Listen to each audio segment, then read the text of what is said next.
नमस्कार मित्रांनो, सुख म्हणजे नक्की काय असतं मालिकेच्या आजच्या भागामध्ये नित्या शालिनीला विचारते की काय झालं, मला तुम्ही बोलवलात. त्याच वेळेला ती म्हणते की हो, ॲक्च्युली तुझ्याकडे जरा काम होतं. त्या फाईलचं काय झालं? नित्या म्हणते की कुठली फाईल? तेव्हा ती म्हणते की अगं, ती अधिराजची फाईल, त्याच्याबद्दल बोलत आहे मी. नित्या म्हणते की अधिराजची फाईल ती नाही आहे.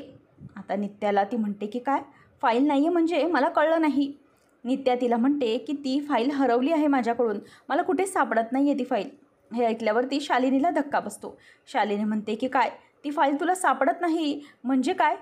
यू फूल, तुला कळतंय का तू काय बोलतेस ते? असं म्हणून ती तिच्यावर दटावून उभी राहते आणि म्हणते की तुला कळत नाही आहे तू काय म्हणतेस ते. त्याच वेळेला ता नित्या म्हणते की हो, मला कळत नाही आहे, पण हे नक्की आहे की ती फाईल माझ्याकडे आता सध्या नाही. शालिनी म्हणते की तुला कळतंय का तू काय करतेस? अगं, या सगळ्या गोष्टीमुळे मी तुला या पेपर आणि या सगळ्या केसमधून आणि या कॉन्ट्रॅक्टमधून देखील फायर करू शकते, लक्षात ठेव. Get lost. अशा बेजबाबदार मुलीची या कॉन्ट्रॅक्टमध्ये काहीच गरज नाही आहे. तेव्हा नित्या म्हणते की ठीक आहे, ॲज यू विश. आणि नित्या तिथून निघून जाणार तेवढ्यातच परत येते आणि म्हणते की तुम्ही एक गोष्ट विसरताय मॅडम. शालिनी म्हणते की तुला काय वाटतं, तुझ्यासारखी हुशार तूच आहेस का? अशा ओव्हरस्मार्ट मुलीला माझी गरज नाही किंवा मलाही तिची गरज नाही. ठीक आहे, निघून जाऊ शकतेस तू. त्याच वेळेला नित्या तिच्याकडे जाता जाता परत येते आणि म्हणते की तुम्ही एक गोष्ट विसरताय. एक क्लॉज आहे आपल्या कॉन्ट्रॅक्टमध्ये की तुम्हाला किंवा मला दोघांनाही जरा हे प्रोजेक्ट सोडायचं असेल तर 1 महिन्याचा नोटीस पिरियड द्यावा लागतो. त्याशिवाय तुम्हाला ह्या पुन्हा कॉन्ट्रॅक्टमध्ये काम करता येणार नाही. म्हणजे 1 महिना तरी लिगली मी या कॉन्ट्रॅक्टमध्ये या कामात अजूनही आहे. म्हणूनच मी सांगते की मला आता माझ्या पद्धतीने हे काम हँडल करायचं आहे. काय करायचं ते मी बघते ना, तोवर कॅरी ऑन युअर ड्रिंक असं म्हणून तिला तिचा दारू प्यायला देते आणि चिअर्स करते आणि ती तिथून निघून जाते. त्याच वेळेला आता हे ऐकल्यानंतर शालिनीला तिचा खूपच राग आलेला असतो. शालिनी विचार करते की ही दीडशानी, हिचं मला काहीतरी केलं पाहिजे, या नित्याला मला संपवायलाच हवं. त्याच वेळेला आता आतमध्ये जाऊन नित्या तिचे पेपर्स बघते आणि तिला तो क्षण आठवतो जेव्हा अधिराजने हसत हसतच तिच्या नावावर जमीन करून टाकली होती. ती आठवते आणि म्हणते की अधिराज, तू माझ्यावर खूप विश्वास ठेवला होतास, पण त्यावेळेला मी खूप मोठी चूक केली. पश्चाताप आहे मला की मी ती जमिनीचे पेपर्स तू माझ्या नावावर करूनही मी त्याला लायक ठरले नाही. पण आता शालिनीच्या हाताला हे पेपर लागू द्यायचे नाहीत. हे लपवायचे कशाला? हे कायमचे नष्टच करून टाकते ना. म्हणजे काही प्रॉब्लेम नाही, तुझी जमीन पण तुला परत मिळेल आणि हे सगळे प्रॉब्लेम्सच नकोसे होतील. तुला तरी कळेल की मला तुझी जमीन नको आहे आता. असं म्हणून ती पेपर्स फाडून फेकून देते आणि तिच्या त्याच गोष्टीमुळे तिला खूप आनंद होतो. तर राजमाने मागून सगळं बघितलेलं असतं. नित्याला आता खूप बरं वाटतं. नित्या म्हणते की फायनली अधिराजचे जमिनीचे पेपर्स आता कायमचे बंद झाले. त्यानंतर मग आता राजमा धावत धावत आतमध्ये येते आणि ते जे पेपर्स असतात ते ती उचलते आणि त्यानंतर पेपर्स हातात घेऊन तिला खूपच आनंद झालेला असतो. ती म्हणते की आईने खूप चांगला डिसिजन घेतला. तर इथे पाहुणे खूपच रडत असते. विमल समजावते आणि म्हणते की पोरी गप्प बस, उगी उगी.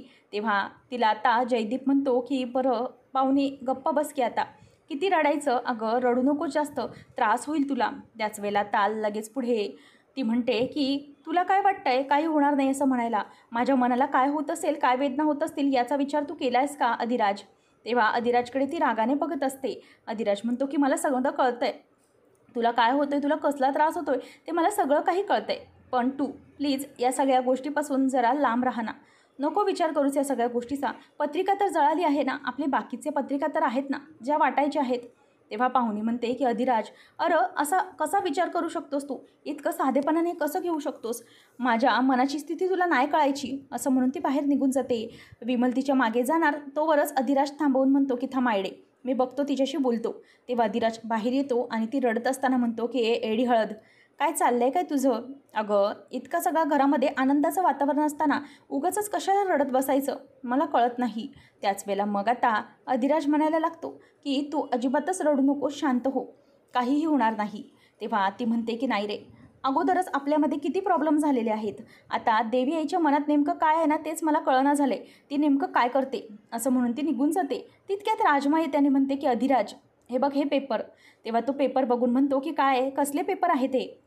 तेव्हा ती म्हणते की नित्याने तुझ्या जमिनीचे पेपर फाडून टाकलेले आहेत. त्यानंतर सावरी आनंदाने धावत धावत आतमध्ये निघून जाते. अधिराज ते पेपर्स बघतच राहतो आणि त्याला विचार पडतो की हे नेमकं सगळं काय?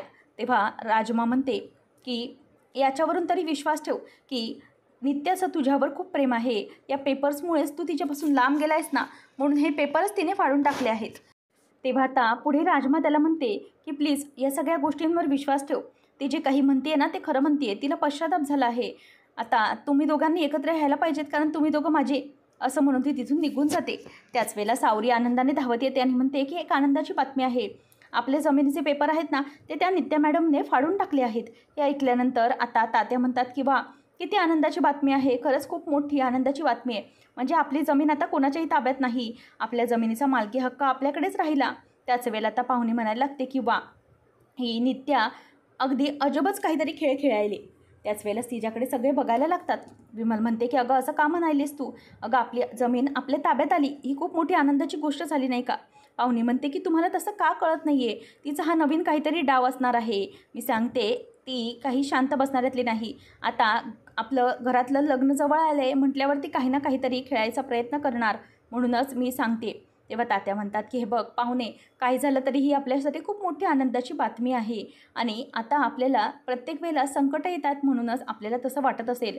काय ना, तू जरा शांत राहा. असा कुठलाही विषय नित्या मॅडमच्या मनात नसेल. त्यांना जर त्यांची चूक समजली असेल, त्यांना जर पश्चाताप झालाच असेल ना, तर मग चांगलीच गोष्ट आहे ना. आपण उगाच त्या बाबतीत कशाला दुसरा विचार करत बसायचा.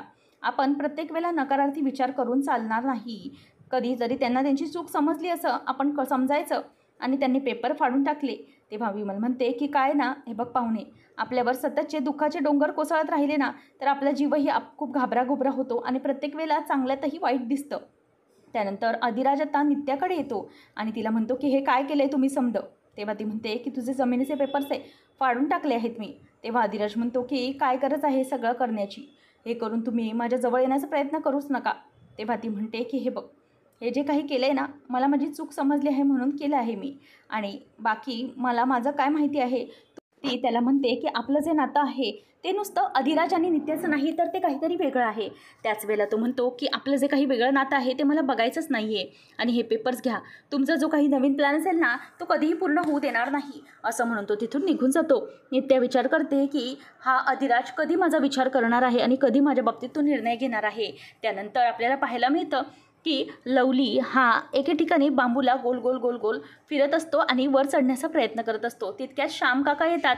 त्यांना तो म्हणतो की काय रे, काय करतोयस तू? तेव्हा तो म्हणतो की अहो, पालखी कधी येणार आहे? तेव्हा श्यामदादा म्हणतात की पालखी उद्याला येणार आहे बाबा, तयारी करायची आहे, लवकर लवकर ये. तेव्हा लवली म्हणतो की हा पुढे तुम्ही, मी येतोच लवकर.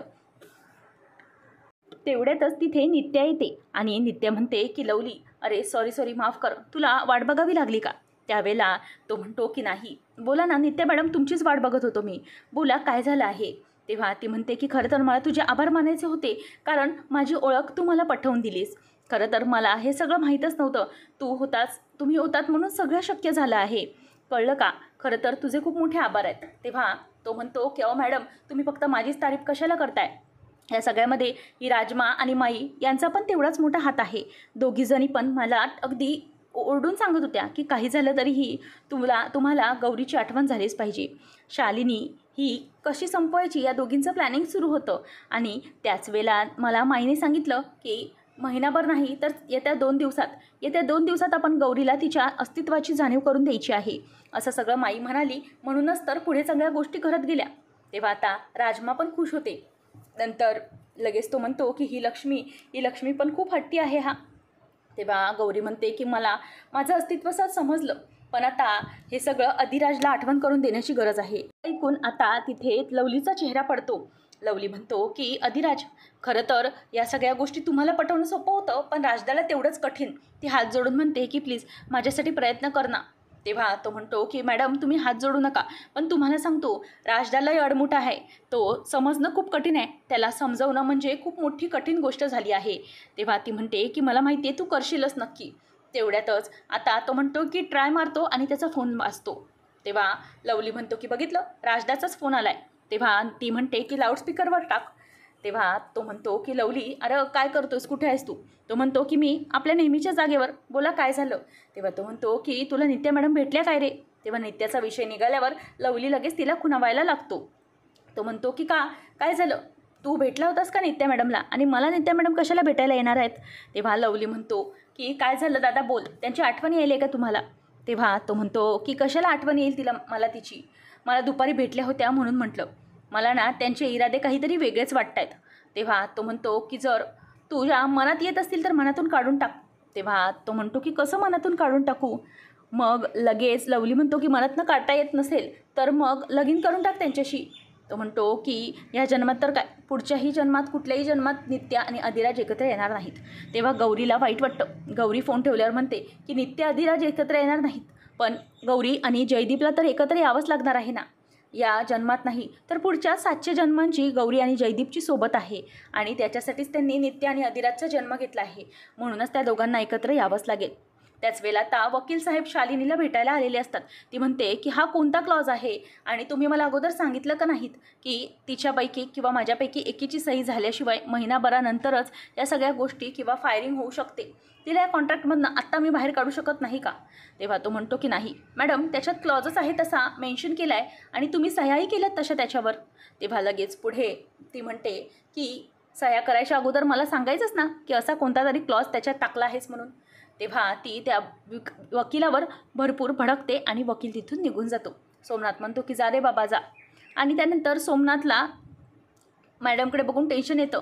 तो म्हणतो की मॅडम साहेब मी काय करू शकतो का? तेव्हा ती म्हणते की नाही नाही, तुझं डोकं वापरण्याची काहीच गरज नाही आहे, मला माझंच डोकं वापरलं पाहिजे. असं काहीतरी केलं पाहिजे ना की गौरीचा जीव तडफडून मला जाताना दिसला पाहिजे, जिवंतपणे तिला मरण आलं पाहिजे, असं काहीतरी मला करायचं आहे. असं आताशी शालिनी बोलून दाखवत असते. आणि आता गौरीचं तिला काही करून बदला घ्यायचाच असतो. त्यानंतर आपल्याला पाहायला मिळतं त्यानंतर तात्या येतात. तेव्हा त्या मुलाला विचारतात काय रे, आज आपल्याकडे पालखी येणार आहे, मग कोणाच्या घरी येणार, मुक्काम वगैरे कोणाकडे? तेव्हा तो म्हणतो की अजून तरी माहीत नाही, पालखी आमगावात आली आहे, मुक्काम कोणाचं कळला नाही. तेव्हा लगेच तात्या म्हणतात की बरं झालं, आमच्याकडे कसं मुक्काम करूया, कसं आहे ना आमचं लग्नघर पण आहे आणि घरात चांगलं शुभ वातावरण आहे, तर देवीची पालखी आली तर आणखी शुभ होईल. तर इथे देवीच्या ठिकाणी, ग्रामदेवतेच्या ठिकाणी नित्या तिच्या म्हणजेच गौरीच्या रूपात येते आणि तिने कपाळाला कुंकू लावलेलं असतं, त्याचप्रमाणे हिरव्या बांगड्या देखील घातलेल्या असतात. आता नित्या येते आणि म्हणते की तू मला ओळखलं असशीलच ना, मी तुझी गौरी, मला कळत नाही स्वतःची ओळख पटायला मला इतकी वर्ष का गेली, मी तर तुझीच लेक आहे, मग इतक्या लेट मला माझी ओळख का बरं पटली? आता पटली आहे तर जयदीप आणि गौरी तर एकत्र आल्या पाहिजेत, पण काय करू, जयदीप आणि गौरी वेगळे आहेत अजून. अधिराज ऐकायलाच तयार नाही आहे, तो हट्टालाच पेटलाय, काही झालं तरीही त्याला माझ्याशी कुठलंही नातं ठेवायचं नाही. येत्या काही दिवसात त्याचं दुसऱ्या मुलीशी लग्न होणार आहे, पण मग मी काय करू?